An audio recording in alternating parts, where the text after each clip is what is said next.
ವಿರಾಜಪೇಟೆಯಲ್ಲಿ ಸಂಸತ್ ಭವನದಲ್ಲಿ ನಡೆದ ಟಿಯರ್ ಗ್ಯಾಸ್ ಪ್ರಕರಣಕ್ಕೆ ಸಂಬಂಧಿಸಿದಂತೆ ಇಂದು ಗಡಿಯಾರ ಕಂಬದ ಬಳಿ ಕಾಂಗ್ರೆಸ್ ಪಕ್ಷದ ವತಿಯಿಂದ ಪ್ರತಿಭಟನೆ ನಡೆಸಲಾಯಿತು.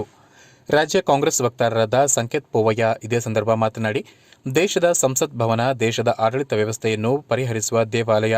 ಈ ನೂತನ ಸಂಸತ್ ಭವನದಲ್ಲಿ ದೇಶದ ಜನರ ಭವಿಷ್ಯದ ಹಿತರಕ್ಷಣೆ ಮಾಡಲು ಇರುವ ಕೇಂದ್ರ ಸಂಸತ್ ಭವನಕ್ಕೆ ಸಂಸದರಲ್ಲದ ವ್ಯಕ್ತಿಗಳು ಒಳಗೆ ನುಸುಳಿ ಸಂಸದರನ್ನು ಹೆದರಿಸುವ ಮೂಲಕ ಪ್ರಪಂಚದ ಸುಮಾರು 200 ದೇಶಗಳು ನಮ್ಮನ್ನು ಕೆಟ್ಟ ಕಣ್ಣಿನಿಂದ ನೋಡುವಂತೆ ಮಾಡಿದ್ದಾರೆ. ಇದಕ್ಕೆ ಮುಖ್ಯ ಕಾರಣ ಮೈಸೂರು ಕೊಡಗು ಸಂಸದ ಪ್ರತಾಪ್ ಸಿಂಹ. ಇವರನ್ನು ಸಂಪುಟದಿಂದ ಹೊರಗೆ ಇಟ್ಟು ಇವರ ಮೇಲೆ ಕಾನೂನು ಪ್ರಕಾರ ಕ್ರಮವನ್ನು ಕೈಗೊಳ್ಳಬೇಕು. ಇಂತಹ ಸದಸ್ಯರು ದೇಶಕ್ಕೆ ಕಳಂಕಿತರು.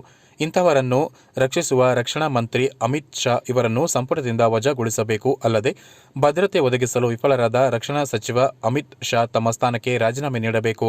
ಪ್ರಧಾನಮಂತ್ರಿ ನರೇಂದ್ರ ಮೋದಿ ಅವರು ರಾಜೀನಾಮೆ ಪಡೆಯಬೇಕು ಎಂದು ತಿಳಿಸಿದರು.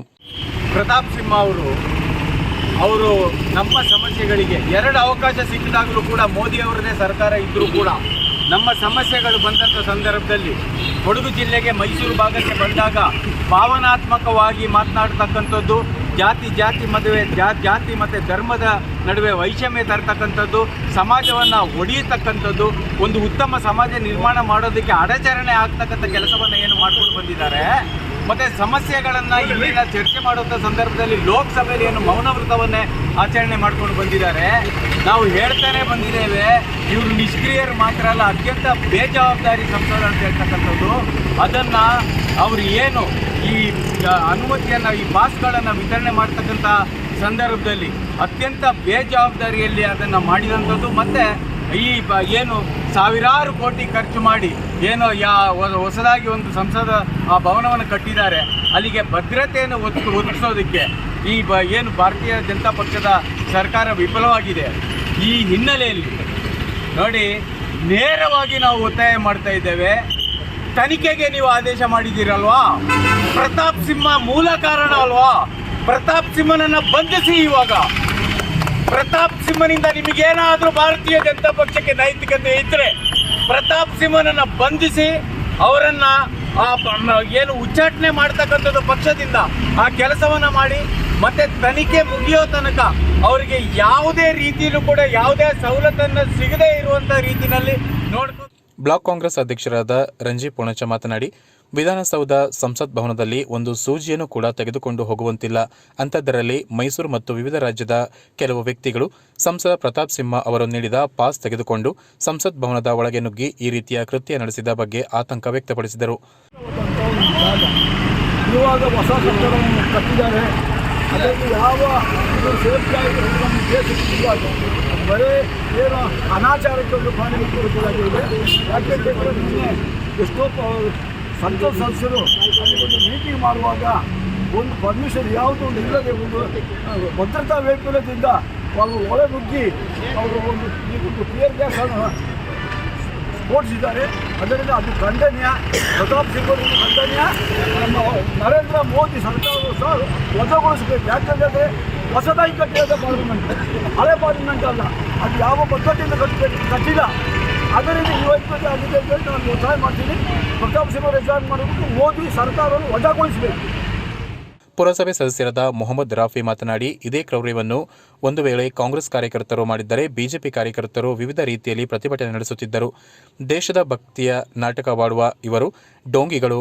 ಈ ಸಂದರ್ಭದಲ್ಲಿ ನಿದ್ದೆಗೆ ಜಾರಿದ್ದಾರೆಯೇ ಎಂದು ಪ್ರತಿಕ್ರಿಯೆ ವ್ಯಕ್ತಪಡಿಸಿದರು. ದೇಶದಲ್ಲಿ ನಡೆದಂತ ಕರಾಳ ದಿನ. ಯಾಕಂತ ಹೇಳಿದ್ರೆ ಪಾರ್ಲಿಮೆಂಟಲ್ಲಿ ಅಟ್ಯಾಕ್ ಅಂತ ಹೇಳಿದ್ರೆ ಅದು ಸಣ್ಣ ವಿಚಾರ ಅಲ್ಲ.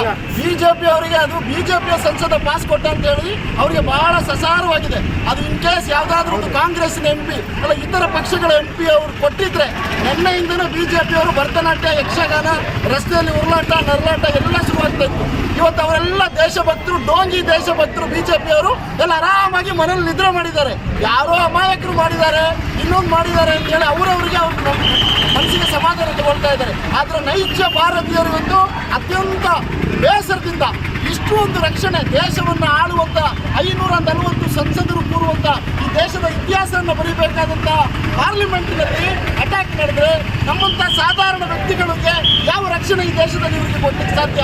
ಆದ್ದರಿಂದ ಈ ರಕ್ಷಣೆ ವಿಚಾರದಲ್ಲಿ ಕೇಂದ್ರ ಸರ್ಕಾರ ಸಂಪೂರ್ಣ ವಿಫಲವಾಗಿದೆ ಅಂತೇಳಿ ಮತ್ತೊಮ್ಮೆ ಅವರು ಸಾಬೀತು ಮಾಡಿದ್ದಾರೆ. ಯಾಕೆಂತ ಹೇಳಿದ್ರೆ ಮಾನ್ಯ ರಂಜಿ ಅವರು ಮಾತಾಡ್ತಾ ಹೇಳಿದ್ರು, ನಾವು ಒಂದು ಅಸೆಂಬ್ಲಿ ಒಳಗೆ ಒಂದು ಗ್ಯಾಲರಿಗೆ ಹೋಗ್ಬೇಕು ಅಂತ ಹೇಳಿದ್ರೆ ನಮ್ಮ ಮೈನ ಸಂಪೂರ್ಣವಾಗಿ ನಗರ ಕಾಂಗ್ರೆಸ್ ಅಧ್ಯಕ್ಷರಾದ ಮಾದಂಡ ತಿಮ್ಮಯ್ಯ ಮಾತನಾಡಿ, ಒಂದೆರಡು ದಿನಗಳಿಂದ ಚರ್ಚೆಗೆ ಕಾರಣವಾದ ಸಂಸತ್ನಲ್ಲಿ ಬೆದರಿಕೆ ದಾಳಿಯ ಬಗ್ಗೆ ವಿವಿಧ ವಾಹಿನಿಯಲ್ಲಿ ಪ್ರಸಾರವಾಗುತ್ತಿರುವ ಸುದ್ದಿ ತುಂಬಾ ಬೇಸರ ತಂದಿದೆ.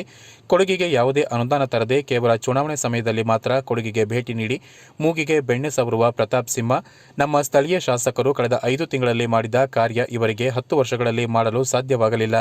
ಜನಗಳಿಗೆ ಜಾತಿಯ ವಿಷ ಬೀಜ ಬಿತ್ತುವುದು, ಮತೀಯ ಭಾವನೆಗಳನ್ನು ಕೆದಕುವುದು, ಜಾತಿ ಸಂಘರ್ಷ ಮಾಡುವುದು ಇವರ ಸಾಧನೆ. ಇವರ ಕೊಡುಗೆಗೆ ಯಾವುದೇ ಇರಲಿ, ಆದರೆ ಅದು ಶೂನ್ಯ ಎಂದರು. ಇತ್ತೀಚೆಗೆ ಬಂದ ಶಾಸಕರು ಮಾಡಿದ ಕಾಲು ಭಾಗದಷ್ಟು ಕೆಲಸ ಮಾಡಿಲ್ಲ. ಮುಂದಿನ ಚುನಾವಣೆಯಲ್ಲಿ ಕೊಡಗಿನ ಜನರೇ ಇವರಿಗೆ ತಕ್ಕ ಉತ್ತರ ನೀಡುತ್ತಾರೆ ಎಂದು ತಿಳಿಸಿದರು. ಮೈಸೂರು ಕ್ಷೇತ್ರ ಇವಾಗ ಒಂಥರದಲ್ಲಿ ಫೇಮಸ್ ಆಗಿದೆ ಅಂತ ಹೇಳ್ಬೋದು. ಯಾಕೆಂತಂದ್ರೆ ಒಳ್ಳೆ ರೀಸನ್ಗೋಸ್ಕರ ಅಲ್ಲ, ಕೆಟ್ಟ ರೀಸನ್ಗೋಸ್ಕರ ಈ ಥರದ ಕೆಟ್ಟ ಒಂದು ಪೊಲಿಟಿಕ್ಸ್ ಮಾಡೋದು ನಿಲ್ಲಿಸಬೇಕು ಅಂತ ನಮ್ಮೆಲ್ಲರ ಒಂದು ಅನಿಸಿಕೆ. ಇನ್ಫ್ಯಾಕ್ಟ್ ನಾವು ಫೇಮಸ್ ಆಗಬೇಕು, ಡೆವಲಪ್ಮೆಂಟಿಗೆ ಆಗಬೇಕು, ಬೇರೆ ಬೇರೆ ವಿಚಾರಕ್ಕಾಗಬೇಕು. ಈ ಥರ ವಿಚಾರಕ್ಕೆ ನಾವು ಮೈಸೂರು ಕೊಡಗು ಅಂತ ನಮ್ಮ ಮುಖ್ಯ ವಾಹಿನಿಯಲ್ಲಿ ಬರೋದು ನಮಗೂ ಯಾರಿಗೂ ಇಷ್ಟ ಇಲ್ಲ. ನಮ್ಮ ಕೊಡಗವ್ರಿಗೂ ಇಷ್ಟ ಇಲ್ಲ, ಮಡಿಕೇರಿ ಮೈಸೂರವ್ರಿಗೂ ಇಷ್ಟ ಇಲ್ಲ. ಆದರೆ ನಮಗೆ ಯಾವ ಥರದಲ್ಲಿ ಬರಬೇಕು ಆ ಥರದಲ್ಲಿ ಬರದೆ ಇದು ಒಂದು ಕೆಟ್ಟ ಥರದಲ್ಲಿ ನಮ್ಮ ಕೊಡಗು ಮೈಸೂರನ್ನು ಬಿಂಬಿಸ್ತಾ ಇರೋದು. ಇದಕ್ಕೆ ರೀಸನ್ ಇರುವಂತಹ ನಮ್ಮ MP ಪ್ರತಾಪ್ ಸಿಂಹನವರು ಫಸ್ಟ್ ಅವ್ರನ್ನ ವಜಾ ಮಾಡಬೇಕು. ಮೊನ್ನೆ ತಾನೇ ಬೇರೆ ಒಂದು ಪಕ್ಷದ ಒಂದು ನಾಯಕಿನ ಅವರ ಒಂದು ಪಾಸ್ ಮಾಡಿ ಹೋಗಿದ್ದಕ್ಕೆ ವಜಾ ಮಾಡಿದ್ರು. ಇವಾಗ ಇಡೀ ಒಂದು ಪಾಸನ್ನೇ ಕೊಟ್ಟಿದ್ದಕ್ಕೆ ಇವ್ರನ್ನ ವಜಾ ಮಾಡ್ಲಿಕ್ಕೆ ಆಗೋದಿಲ್ವಾ? ವಜಾ ಮಾಡಬೇಕು ಅಂತ ನಮ್ಮೆಲ್ಲರ ಒಂದು ಅನಿಸಿಕೆ. ಕಾಂಗ್ರೆಸ್ ಸೇವಾದಳದ ಅಧ್ಯಕ್ಷರಾದ ಚಿಲ್ಲವಂಡ ಕಾವೇರಪ್ಪ ಮಾತನಾಡಿ, ಪ್ರತಾಪ್ ಸಿಂಹ ಅಂತವರನ್ನು ಕೊಡಗಿಗೆ ಸೇರಿಸಿದ್ದು ತಪ್ಪು. ಇಂತಹ ವ್ಯಕ್ತಿಗಳನ್ನು ಜೈಲಿಗೆ ಕಳುಹಿಸಬೇಕು ಎಂದು ತಿಳಿಸಿದರು. ನಮ್ಮ ದೇಶದ ಏನೊಂದು ಸಂಸತ್ ಭವನಗಳಿಗೆ ಅದಕ್ಕೆ ಒಂದು ದೊಡ್ಡ ದಾಳಿ ಆಯಿತು. ಈ ದಾಳಿ ಆದಂಥ ಸಂದರ್ಭದಲ್ಲಿ ಇವತ್ತಿಗೆ 20 ವರ್ಷ ಕಳೆಯಿತು. 20 ವರ್ಷ ಕಳೆದಂಥ ಸಂದರ್ಭ ನಿನ್ನೆಗೆ 22 ವರ್ಷ ಕಳೆಯಿತು. ಕಳೆದಂಥ ಸಂದರ್ಭದಲ್ಲಿ ಪುನಃ ನಿನ್ನೆ ದಿವಸ ಹೊತ್ತು ಕಳಿಸುವಂಥ ಒಂದು ಘಟನೆ ಕೂಡ ನಡೆಯಿತು. ಇದಕ್ಕೆ ಭಾರತೀಯ ಕಾಂಗ್ರೆಸ್ ಪಕ್ಷ ತೀವ್ರವಾಗಿ ಖಂಡನೆಯನ್ನು ವ್ಯಕ್ತಪಡಿಸುತ್ತದೆ. ಸಂಸತ್ ಭವನದ ಮೇಲೆ ಏನೊಂದು ದಾಳಿ ನಡೆಯಿತು.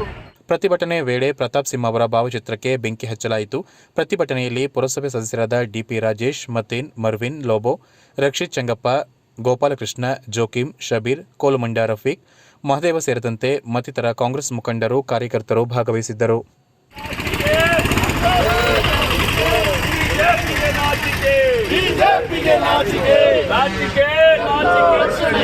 ಸಂಸತ್ತಿನಲ್ಲೂ ರಕ್ಷಣೆ ಇಲ್ಲ, ಗಡಿಯಲ್ಲೂ ರಕ್ಷಣೆ ಇಲ್ಲ, ಸಂಸತ್ತಲ್ಲೂ ರಕ್ಷಣೆ ಇಲ್ಲ.